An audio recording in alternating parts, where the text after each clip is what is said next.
नमस्कार प्यारे साथियों, मैं कुमार मुन्ना आप सभी को स्वागत करता हूं KMGS ग्लोबल क्लासेस में। तो आज हम लोग फिर देखेंगे अपने PYQ के ही बारे में देखेंगे। और एक बात बताना चाहता हूं मेरे भाई, मेरे से मिस्टेक हो गया था पिछले वीडियो में, जो कि वो हो जाता है, ठीक ना। तो वो ज़्यादा मिस्टेक नहीं है, कुछ थोड़ा सा मिस्टेक हो गया है। जो हम बता रहे थे अग्नाशय से जो HCl अम्ल निकलता है अमाशय से, तो उसके बारे में हम बताए थे, तो वो गलती हो गया था थोड़ा। उसमें वहाँ पर अग्नाशय हो जाएगा, ठीक ना। अमाशय के जगह पर अग्नाशय हो जाएगा। अग्नाशय का आकार पत्ती के आकार होता है, इसे अंतःस्रावी या बाह्यस्रावी ग्रंथि भी कहते हैं, ठीक ना। यही गलती हुआ था थोड़ा सा। देखेंगे आज का हमारा क्या है क्वेश्चन, PYQ ही रहेगा और मोस्ट VVI रहेगा, ठीक ना। आज हम लोग करेंगे GKGS के खोपड़ी में छेद, जिससे हर क्वेश्चन में इससे बनेगा, हर ऑप्शन से क्वेश्चन बनेगा। देखेंगे पहला क्वेश्चन है, मानव शरीर में ताप नियंत्रित करने वाला केंद्र किसे कहा जाता है। जो हमारे शरीर का ताप का नियंत्रण करता है उसके बारे में बताना है। वह कौन सा अंग है जो कि हमारे शरीर जो बॉडी का ताप नियंत्रण करता है, उसका नाम बताना है, ठीक ना।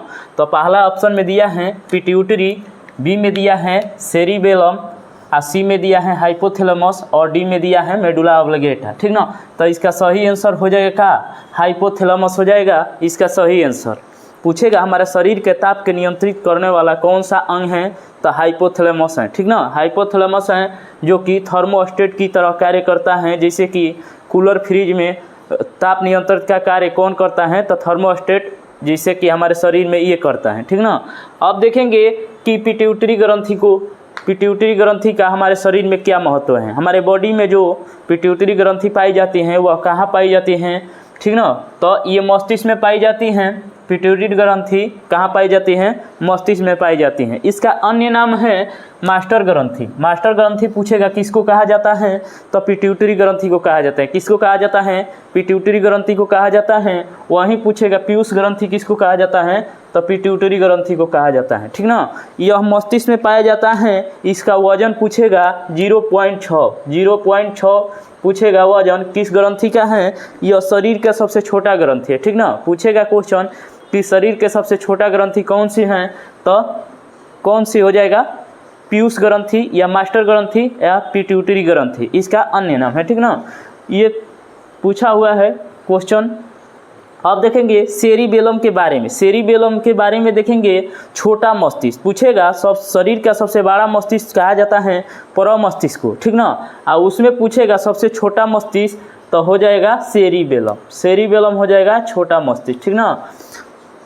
अब देखेंगे मेडुला ऑब्लिगेटा के बारे में। यह पक्ष मस्तिष्क का भाग होता है जो कि उल्टी पर नियंत्रित करता है। उल्टी पर नियंत्रित कौन करता है, तो मेडुला ऑब्लिगेटा। यह किससे जुड़ा होता है मेरे भाई, तो यह रीढ़ के हड्डी से कनेक्ट होता है, पक्ष मस्तिष्क का भाग है, ठीक ना। यह पक्ष मस्तिष्क का भाग है और यह किससे जुड़ा होता है, तो रीढ़ की हड्डी से जुड़ा रहता है। और यह किस पर नियंत्रित करता है, तो उल्टी पर नियंत्रित करता है मेडुला ऑब्लिगेटा, ठीक ना। अब देखेंगे अगला क्वेश्चन, विश्व की सबसे चौड़ी जल डमरू मध्य कौन सा है। विश्व की सबसे चौड़ी जल डमरू मध्य कौन सा है, तो ऑप्शन ए में दिया है जिब्राल्टर, बी में दिया है टार्टर जल संधि, सी में दिया है डेविस और डी में दिया है बेरिंग। तो इसका सही आंसर हो जाएगा डेविस जल संधि। डेविस जल संधि हो जाएगा विश्व के सबसे चौड़ा जल डमरू मध्य, ठीक ना। जल डमरू मध्य पूछेगा, विश्व के सबसे चौड़ा जल डमरू मध्य, तो डेविस हो जाएगा, डेविस जल डमरू मध्य हो जाएगा। अब यहाँ से क्वेश्चन बनेगा, ऑप्शन ए से पूछेगा जिब्राल्टर। आंसुओं के प्रवेश द्वार किसको कहा जाता है, तो जिब्राल्टर को कहा जाता है। आंसुओं के प्रवेश द्वार किसको कहा जाता है, तो जिब्राल्टर को कहा जाता है, ठीक ना। किसको कहा जाता है, जिब्राल्टर को कहा जाता है। पूछेगा अब टार्टर जल संधि पूछेगा, विशाल जल संधि किसको कहा जाता है। सबसे विशाल जल संधि के किसे कहा जाता है, तो टार्टर जल संधि को कहा जाता है। अब यहाँ पर देखेंगे डेविस जल संधि है जो ग्रीनलैंड और बेफिन द्वीप के मध्य हैं। पूछेगा डेविस जल संधि किसके किसके बीच हैं, तो ग्रीनलैंड और बेफिन द्वीप के मध्य हैं। ग्रीनलैंड और बेफिन द्वीप के बीच अवस्थित है कौन, बेफिन जल डमरू मध्य। अब देख, ठीक ना, हो गया। अब हो गया। देखेंगे नेक्स्ट क्वेश्चन, पृथ्वी के भूपर्पटी पर किस तत्व का प्रतिशत सर्वाधिक है। पूछेगा जो हमारा पृथ्वी है, जिस पर हम लोग निवास करते हैं, रहते हैं या अपना पूरा दैनिक क्रियाकलाप करते हैं, उस पृथ्वी के भूपर्पटी में पूछेगा उस पृथ्वी के भूपर्पटी में कौन सा तत्व की प्रचुरता सबसे अधिक होता है या सर्वाधिक होता है। तो ऑप्शन ए में दिया है लोहा, बी में दिया है ऑक्सीजन और सी में दिया है एल्युमिनियम और डी में दिया है सिलिकॉन। तो इसमें हो जाएगा ऑक्सीजन। ऑक्सीजन हो जाएगा। पृथ्वी के भूपर्पटी में सर्वाधिक मात्रा में ऑक्सीजन पाया जाता है। कितना पाया जाता है मेरे भाई? तो 46.60। पूछेगा कितना पाया जाता है भूपर्पटी में ऑक्सीजन? तो 46.60।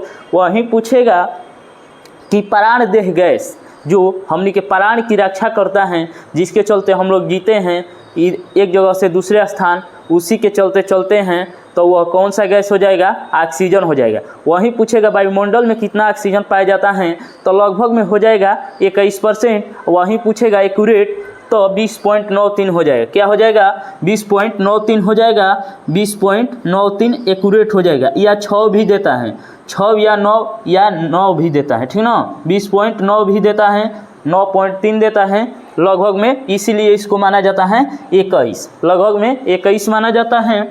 अब देखेंगे यहाँ पर पूछेगा कि लोहा कितना पाया जाता है? तो 5% पाया जाता है। वहीं पूछेगा एल्युमिनियम, तो 8.13 पाया जाता है। पूछेगा कि लोहा सब भूपर्पटी में सबसे ज़्यादा कि एल्युमिनियम कितना पाया जाता है? तो 8.13 पाया जाता है। लोहा पूछेगा तो 5%। और वहीं पूछेगा सिलिका कितना पाया जाता है? सिलिकॉन, तो 27.72 पाया जाता है। कितना पाया जाता है? 27.72 पाया जाता है। अब यहाँ से क्वेश्चन बनेगा, पूछेगा लोहा के अयस्क के नाम बताइए, ठीक ना। लोहा के अयस्क के नाम बताना है, तो हो जाएगा पहला हेमाटाइट, दूसरा मैग्नेटाइट, तीसरा लिमोनाइट और चौथा सीडेराइट। ये लोहा के प्रकार था, लोहा के अयस्क था, ठीक ना। पूछेगा हेमाटाइट किसका अयस्क है? तो लोहा के। मैग्नेटाइट किसका अयस्क है? तो लोहा के। लिमोनाइट किसका अयस्क है? तो लोहा के। सीडेराइट किसका अयस्क है?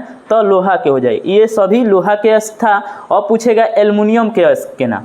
एल्युमिनियम के अयस्क के नाम है बॉक्साइट। पूछेगा बॉक्साइट किसका अयस्क है? तो एल्युमिनियम के हैं। क्रायोलाइट किसका अयस्क है? एल्युमिनियम के हैं, ठीक ना। अब देखेंगे अपना नेक्स्ट क्वेश्चन देखेंगे, संयुक्त अधिवेशन किस अनुच्छेद में है। पूछेगा हमारा जो संविधान है, पूछेगा हमारा जो देश को चलाने के लिए कुछ नियम कानून की आवश्यकता है, उस देश में एक संविधान है जिसमें 108 अनुच्छेद में क्या कहा गया है? संयुक्त अधिवेशन। पूछेगा संयुक्त अधिवेशन का वर्णन किस अनुच्छेद में है? तो 108 अनुच्छेद में है, ठीक ना। पूछेगा किस में है? तो 108 अनुच्छेद में है। अब देखेंगे ऑप्शन ए के बारे में देखेंगे। ए के बारे में देखेंगे 100 अनुच्छेद में क्या है? पूछेगा अनुच्छेद 100 में क्या है? तो गणपूर्ति है, ठीक ना। गणपूर्ति पूछेगा किस अनुच्छेद में है? तो अनुच्छेद 100 में है, या इस तरह भी पूछ सकता है, किसी तरह भी पूछ सकता है, ठीक ना। पूछेगा लोकसभा के अध्यक्ष और उपाध्यक्ष का वर्णन किस अनुच्छेद में मिलता है? तो 93 अनुच्छेद में मिलता है। अध्यक्ष और उपाध्यक्ष इतना बस याद रखिएगा, हो जाएगा, ठीक ना। अध्यक्ष और उपाध्यक्ष, लोकसभा के अध्यक्ष और उपाध्यक्ष किस अनुच्छेद में मिलता है? तो 93। गणपूर्ति किस अनुच्छेद में मिलता है? तो 100 अनुच्छेद में मिलता है। वहीं पूछेगा कि संयुक्त अधिवेशन किस में मिलता है? तो 108 अनुच्छेद में मिलता है। अब अभी तक यह कितना बार हुआ है? तो 3 बार हुआ है संयुक्त अधिवेशन, ठीक ना। अब देखेंगे धन विधेयक किस अनुच्छेद में है? तो 110 में है। वहीं पूछेगा धन विधेयक किस अनुच्छेद में है? तो 110 में है। वो अब यहाँ से क्वेश्चन बनेगा, ग्राम पंचायत का उल्लेख किस अनुच्छेद में किया गया है? तो 40 अनुच्छेद में किया गया है, ठीक ना। 40 अनुच्छेद में किया गया है। देखेंगे अगला क्वेश्चन, भारत का वन अनुसंधान संस्थान कहाँ अवस्थित है या स्थित है? तो ऑप्शन ए में दिया है शिमला, बी में दिया है गांधीनगर, सी में दिया है देहरादून और डी में दिया है कटक। तो इसका सही आंसर हो जाएगा देहरादून हो जाएगा। क्या हो जाएगा? देहरादून हो जाएगा। देहरादून में एक और अनुसंधान है पेट्रोलियम अनुसंधान। पेट्रोलियम अनुसंधान कहाँ स्थित है? तो देहरादून में स्थित है। अब देखेंगे ऑप्शन ई के बारे में, पूछेगा आलू अनुसंधान कहाँ स्थित है? आलू अनुसंधान कहाँ स्थित है? तो शिमला में स्थित है। कहाँ है? शिमला में है। वहीं यहाँ पर क्वेश्चन बनेगा कि प्लाज्मा अनुसंधान कहाँ स्थित है? प्लाज्मा अनुसंधान कहाँ स्थित है? तो गांधीनगर में स्थित है, ठीक ना। कहाँ स्थित है? गांधीनगर में स्थित है। आलू अनुसंधान कहाँ स्थित है? तो शिमला में स्थित है। वहीं पूछेगा प्लाज्मा अनुसंधान तो गांधीनगर। और पेट्रोलियम अनुसंधान कहाँ स्थित है? तो देहरादून में स्थित है, ठीक ना। अब भारत वन पूछेगा तो क्या हो जाएगा? देहरादून हो जाएगा। अब देखेंगे यहाँ पर चावल अनुसंधान पूछेगा तो कहाँ स्थित है? कटक में स्थित है। कहाँ है? कटक। राष्ट्रीय चावल अनुसंधान पूछेगा कहाँ है? तो कटक। वही पूछेगा यहाँ पर अंतर्राष्ट्रीय चावल अनुसंधान कहाँ स्थित है? तो ये हो जाएगा फिलीपींस मनीला में अंतर्राष्ट्रीय चावल अनुसंधान अवस्थित है, ठीक ना। कहाँ है? फिलीपींस मनीला में। अब देखेंगे एक आज का लास्ट क्वेश्चन होगा कि खानवा के युद्ध कब हुआ था? खानवा के युद्ध कब हुआ था? ये प्रीवियस ईयर क्वेश्चन है, ठीक ना। प्रीवियस ईयर क्वेश्चन में पूछा हुआ क्वेश्चन है, इसलिए इसको लिए हैं, ठीक ना। युद्ध से भी क्वेश्चन आ सकता है आपके एग्जाम में, ठीक है ना। तो हम लोग का अभी से तैयार रहना है कि युद्ध के बारे में कुछ देख लेंगे। ऑप्शन ए में दिया है 1526, बी में दिया है 1527 और सी में दिया है 1556 और डी में दिया है 1761। तो इसका सही आंसर हो जाएगा 1527 हो जाएगा, ठीक ना। 1527 खानवा के युद्ध हुआ था। बाबर और राणा सांगा के बीच हुआ था। पूछे खानवा के युद्ध कब हुआ था? तो 1527 ईस्वी में हुआ था। बाबर और राणा सांगा के बीच हुआ था। तो इसमें किसने जीता था? तो बाबर ने जीता था। अब देखेंगे पानीपत के प्रथम युद्ध पूछेगा। पानीपत के प्रथम युद्ध कब हुआ था? तो 1526 ईस्वी में हुआ था, 21 अप्रैल। पूछेगा डेट भी याद रखिएगा। हो सकता है कि सभी को याद होगा 1526 और डेट नहीं याद होगा, ठीक ना। तो डेट पर ज़्यादा ध्यान देना है क्योंकि एग्जाम दिन प्रतिदिन डीपली कर रहा है और यहाँ पर डेट भी पूछ रहा है, ठीक ना। तो पूछेगा कि प्रथम पानीपत का युद्ध कब हुआ था? तो 1526 ईस्वी में हुआ था, 21 अप्रैल 1526 ईस्वी को प्रथम पानीपत का युद्ध हुआ था। वहीं पूछेगा दूसरा कब हुआ था? तो 1556 ईस्वी में हुआ था। दूसरा पानीपत का युद्ध कब हुआ था? तो 1556 ईस्वी में हुआ था। तो यहाँ पर डेट पूछेगा तो 5 नवंबर, ठीक ना। 5 नवंबर 1556 ईस्वी को दूसरा पानीपत का युद्ध हुआ था। और तीसरा पूछेगा तो 1761 ईस्वी में हुआ था। 14 जनवरी हो जाएगा, ठीक ना। 14 जनवरी को तीसरा युद्ध हुआ था पानीपत के। अब यहाँ से क्वेश्चन बनेगा, ठीक ना। चंदेरी के युद्ध कब हुआ था? चंदेरी के युद्ध कब हुआ था? तो 1528 ईस्वी में हुआ था। कब हुआ था? 1528 ईस्वी में हुआ था। अब यहाँ युद्ध से मोस्ट VVI क्वेश्चन बनेगा कि तराई के युद्ध कब हुआ था? प्रथम तराई के युद्ध कब हुआ था? तो 1191 ईस्वी में हुआ था। द्वितीय पूछेगा तो 1192 ईस्वी में हुआ था। प्रथम युद्ध में मोहम्मद गौरी और पृथ्वीराज चौहान के बीच हुआ था, जिसमें पृथ्वीराज चौहान जीत गए और मोहम्मद गौरी हार गए। फिर दूसरा हुआ 1192 ईस्वी में, जिसमें कि मोहम्मद गौरी की जीत हुई और पृथ्वीराज चौहान की हार हुई। और पूछेगा यहाँ चंदावर के युद्ध कब हुआ था? चंदावर के युद्ध कब हुआ था? तो 1194 ईस्वी में हुआ था। 1194 ईस्वी में हुआ था, ठीक ना।